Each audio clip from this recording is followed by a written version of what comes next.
संपूर्ण देशवासियों को अनंग त्रयोदशी की बहुत बहुत बधाई हो। ये मेरे महादेव की वो त्रयोदशी है। इस त्रयोदशी पर आज सोम प्रदोष भी है। इस त्रयोदशी का मतलब अगर संसार के लोगों को मालूम पड़ जाए, ये केवल साल भर में एक बार आती है। महाराज, वर्ष में केवल एक बार मार्गशीर्ष मास के शुक्ल पक्ष की जो त्रयोदशी होती है, इसको अनंग त्रयोदशी कहते हैं।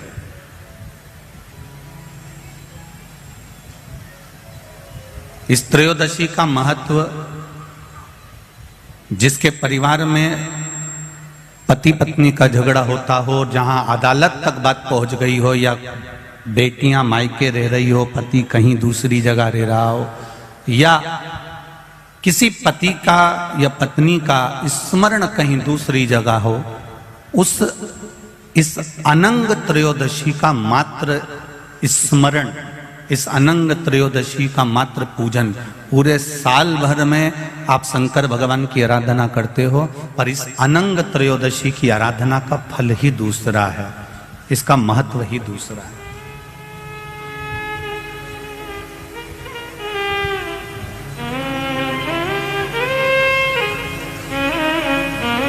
अनंग त्रयोदशी, जिस दिन केवल भगवान शंकर के शिवलिंग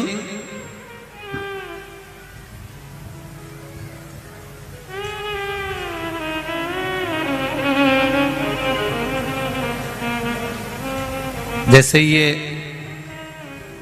जलाधारी है माता पार्वती जी का हस्तकमल, ये शिवलिंग रखा हुआ है।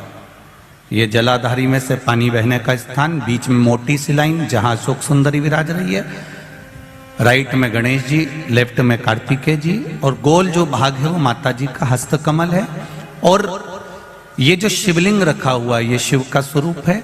जहां पर भगवान शंकर का शिवलिंग रखा हुआ है, उस स्थान पर आज अनंग त्रयोदशी के दिन मात्र जिस पति पत्नी का आपस में बैर चल रहा हो, अदालत में झगड़ा चल रहा हो, विवाद चल रहा हो, आपस में प्रेम समाप्त हो गया हो, एक दूसरे का सम्मान करना भूल गए हो, बात बात में झगड़ा करते हो, जरा जरा सी बात में मन मोटाव हो जाता हो, वो केवल एक कच्चे दूध की मात्र उंगली को भिंगाकर अगर जहां शिवलिंग रखा हुआ है वहां पर केवल कामदेव रति शिव और पार्वती का नाम लेकर मात्र उस कच्चे दूध की मात्र उंगली ही फेर देते हैं, तो उन पति पत्नी का जिंदगी में कभी विवाद नहीं हो सकता और कभी गलत मार्ग पर वो जा नहीं सकते। ये अनंग त्रयोदशी की महत्वता है, आज की महत्वता।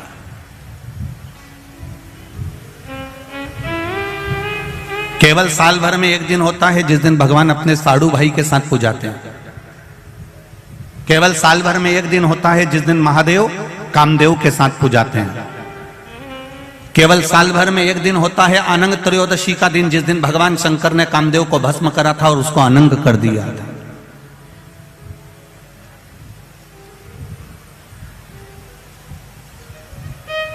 और आज पूरे राष्ट्रवासियों को तो बड़ा प्रसन्नता का विषय है कि आपको अनंग त्रयोदशी के साथ में आज सोम प्रदोष का भी आनंद प्राप्त हुआ है। ये शिव की कृपा है, ये उसकी उदारता, ये उसकी करुणा। अनंग त्रयोदशी,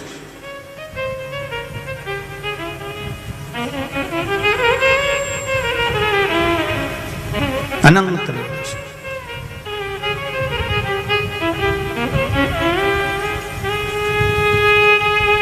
आज के दिन जो 35 साल के हो गए, 30 साल से ऊपर के हो गए, 42 साल के हो गए और जिनका विवाह नहीं हुआ है, वो बेलपत्री की मध्य पत्ती पर केवल कच्चा दूध लगाकर ही भगवान शंकर को समर्पित कर देते हैं। तो अगली जो अनंग त्रयोदशी आती है उससे पहले उसका मंगल विवाह हो जाता है। इतना महत्व है अनंग त्रयोदशी।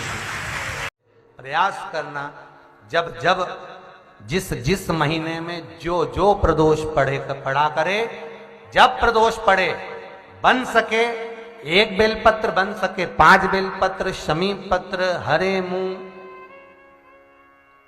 हरा मूंग, बेलपत्र, एक कलश के अंदर थोड़ा सा पानी लेकर एक बेलपत्र, हरा मूंग, शमी पत्र डालकर और उसमें थोड़ा सा गुड़ डालकर भगवान शिव का स्मरण कर कर प्रदोष काल में, मान लो कोई काम आपका बहुत जरूरी है, बहुत दिनों से अब थक गए हैं, नहीं हो रहा, कर्जा बढ़ रहा है, धन नहीं आ रहा, व्यापार नहीं चढ़ रहा, या कोई समस्या बहुत प्रबल है, कोई एग्जाम में बैठ रहे हो नहीं हो रहा, परीक्षा भी दे दी है, रिजल्ट आने ही वाला है, तो भी प्रदोष काल में, प्रदोष के समय वो जल, मूंग, समीपत्र और बेलपत्र और गुड़ का शंकर के शिवलिंग को समर्पित करना प्रारंभ कर दो।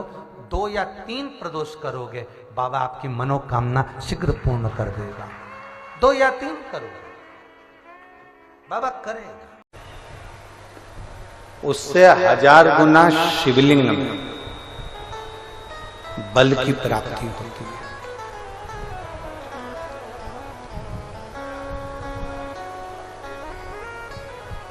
प्रदोष के दिन यदि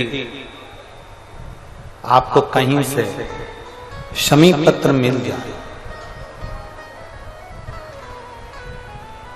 प्रदोष के दिन यदि कहीं से आपको शमी पत्र मिल जाए और प्रदोष काल में, प्रदोष का जो समय होता है, शाम का जो समय होता है प्रदोष काल,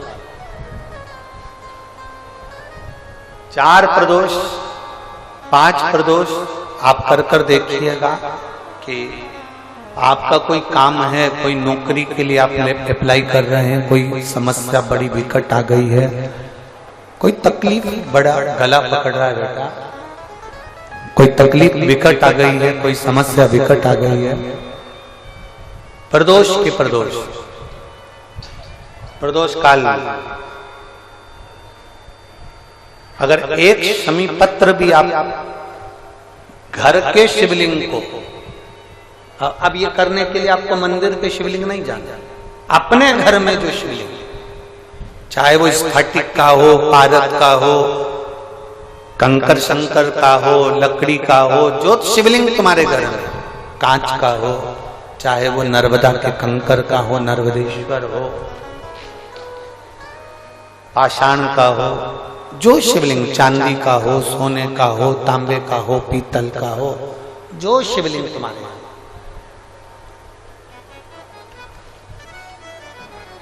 एक शमी पत्र यदि आप भगवान शंकर के शिवलिंग पर समर्पित कर रहे हो और उस शमी पत्र को उठाकर रात्रि को 9:15 की जो एक मुहूर्त होता है, एक समय होता है, जिस समय पर हम अपने मन की बात भगवान शंकर को कहते हैं, पूर्व में भी इसका वर्णन हम कर चुके हैं कथाओं में। शिव महापुराण की कथा कहती है, श्राद्ध पक्ष में पड़ने वाला प्रदोष का व्रत किसी भी दिन पड़े, चाहे सोम हो, मंगल हो, बुध हो, गुरु हो, शुक्र हो, शनि हो, कोई से भी दिन पड़े, जो प्रदोष काल के समय 3 कलश में दूध लेकर उसमें काली तिल डालकर, जौ डालकर और उसमें थोड़ा सा डाब डालकर, डाब मतलब कुसा डालकर पीपल, बड़ और बेलपत्री के पेड़ के नीचे चढ़ा देता है, उसके घर में कभी संपदा की कमी नहीं होती महाराज, लक्ष्मी कभी समाप्त नहीं हो सकती। दुकान, व्यापार, व्यवसाय, फैक्ट्री, कुछ भी अगर खड्डे में भी जा रही है तो उबर जाती है। श्राद्ध पक्ष के प्रदोष का इतना महत्व होता है, पर प्रदोष काल में ही चढ़ेगा, शाम के समय प्रदोष काल, पीपल के नीचे, बट वृक्ष के नीचे, बड़ के पेड़ के नीचे, बेलपत्री के नीचे घी का दिया लगाकर आप दूध समर्पित करो। स्टील के पात्र में थोड़ा सा दूध लेकर कटोरी में ले जाओ, अगर पात्र भर कर नहीं ले जा सकते तो कटोरी पर ले जाओ,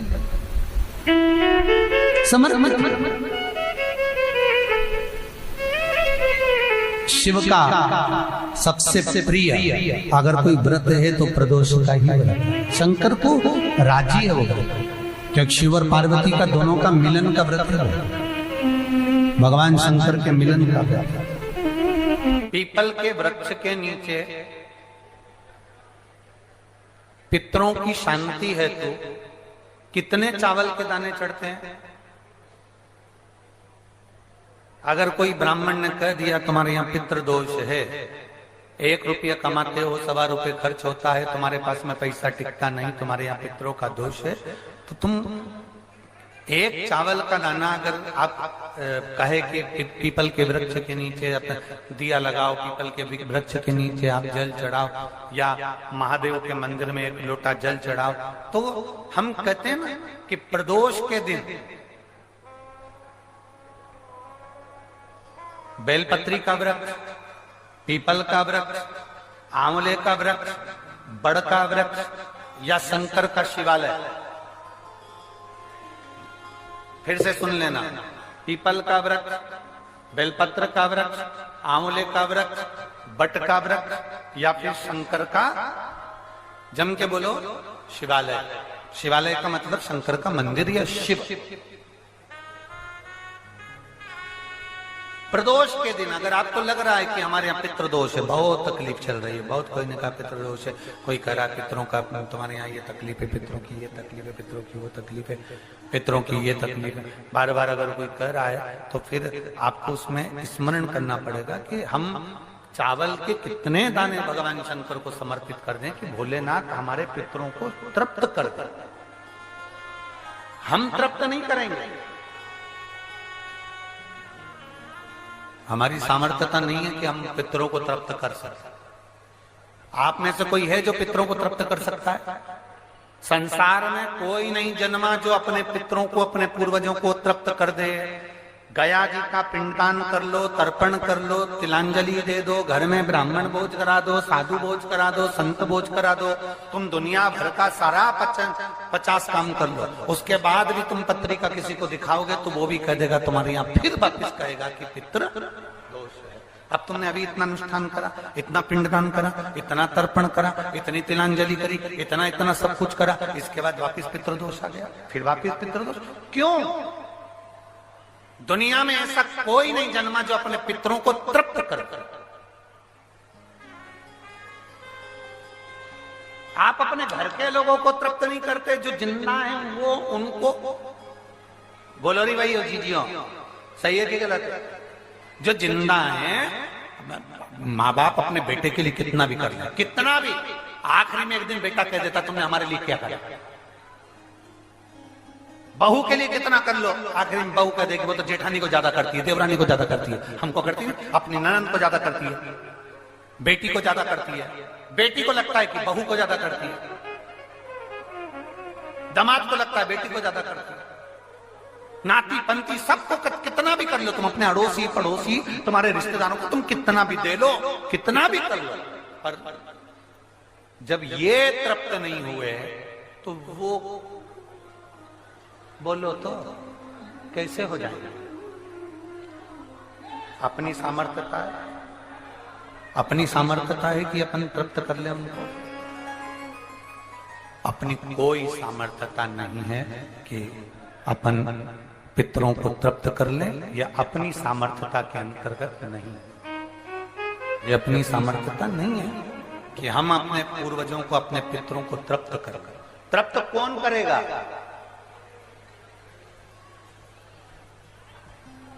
जिनकी शरण में पितृ है। वास्तु के देवता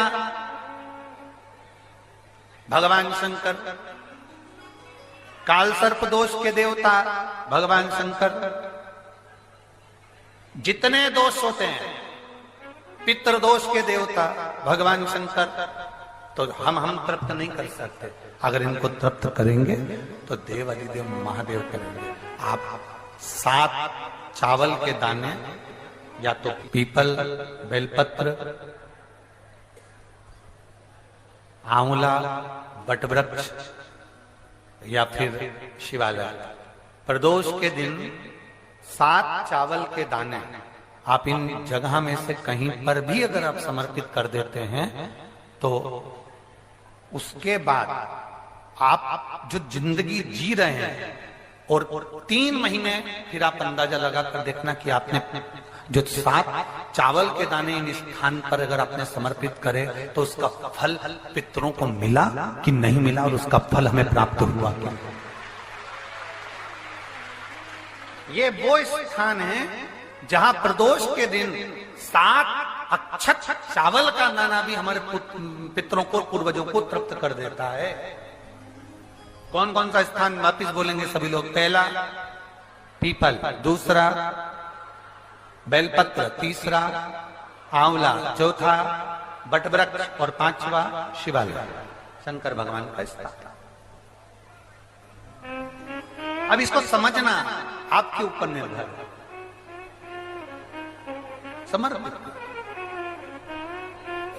कभी मौका लग जाए, सारी दुनिया के लोग तुमसे कह रहे हैं तेरे घर में पितृदोष है, 1 रुपए कमाते हो 1.25 रुपए खर्च होता है, मानसिक टेंशन बना रहता है। घर में एक व्यक्ति बीमार है, ठीक हुआ, दूसरा बीमार पड़ गया, दूसरा ठीक हुआ, तीसरा बीमार पड़ गया, तीसरा ठीक हुआ, चौथा बीमार पड़ गया।